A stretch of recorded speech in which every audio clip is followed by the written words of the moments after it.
नमस्कार बच्चों, मैं आपकी हिंदी अध्यापिका कंचन मिश्रा।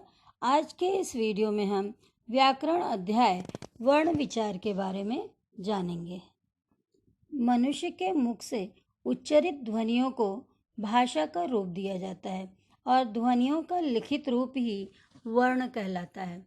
इस प्रकार से भाषा की सबसे छोटी इकाई जिसके और खंड नहीं किए जा सकते उसे वर्ण कहते हैं।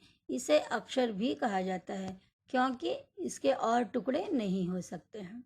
और वर्णों के व्यवस्थित समूह को वर्णमाला कहते हैं।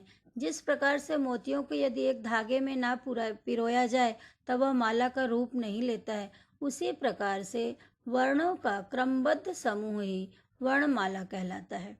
वर्णमाला के दो भाग होते हैं, स्वर और व्यंजन। जिन वर्णों का उच्चारण स्वतंत्र रूप से होता है और जो व्यंजनों के उच्चारण में सहायक भी होता है वही स्वर कहलाते हैं। ये संख्या में 11 होते हैं। अ, आ, ई, उ, ऋ, ए, ओ, औ।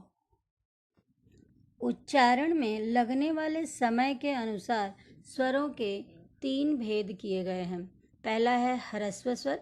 जिन स्वरों के उच्चारण में कम से कम समय लगता है उन्हें ह्रस्व स्वर कहते हैं। इनका नाम मूल स्वर भी है।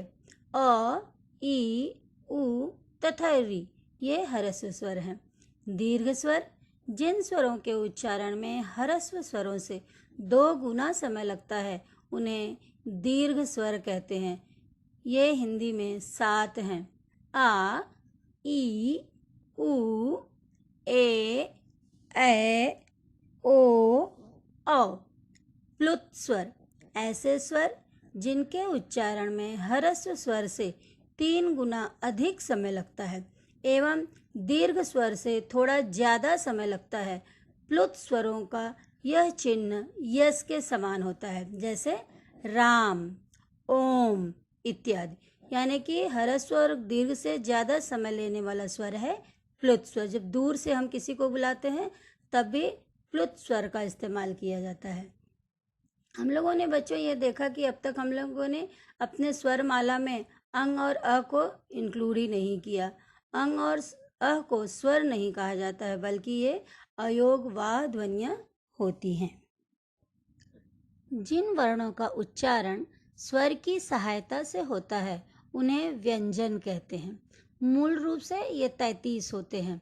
व्यंजन के 3 भेद होते हैं, स्पर्श व्यंजन, अंतस्थ व्यंजन और ऊष्म व्यंजन।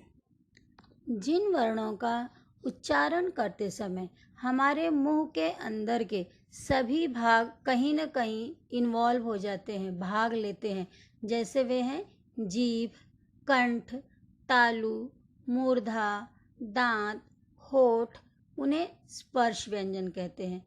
अर्थात मुंह के हर भाग को छूते हुए जो व्यंजन का उच्चारण होता है, जिस व्यंजन का, उसी को स्पर्श व्यंजन कहते हैं। इन्हें 5 वर्गों में बांटा गया है और इनकी कुल संख्या है 25। पहला है क वर्ग। क, ख, ग, घ, अंग ये कंठ से बोला जाता है। ये हमें ध्यान देना, अगर हम थोड़ा सा ध्यान दें, क से कंठ, कंठ से बोले जाने वाला वर्ग क वर्ग। च वर्ग, च, छ, ज, झ, य ये तालु से बोला जाता है। ट वर्ग, ट, ठ, ड, ढ, ण मूर्धा यानी हमारे मुंह का ऊपरी हिस्सा इसमें भाग लेता है।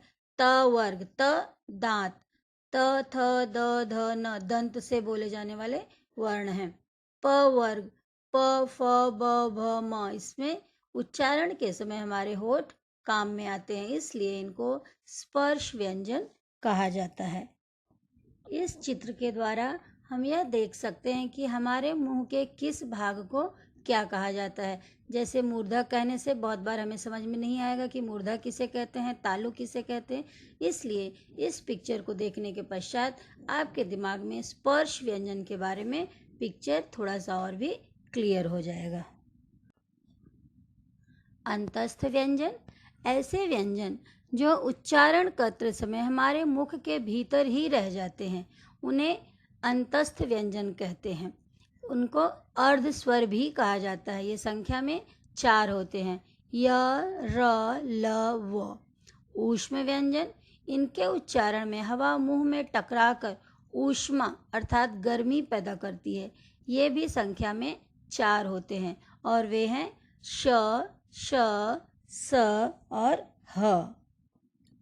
संयुक्त व्यंजन, जहाँ भी 2 अथवा 2 से अधिक व्यंजन मिलते हैं और एक नए वर्ण का निर्माण करते हैं, उन्हें संयुक्त व्यंजन कहा जाता है।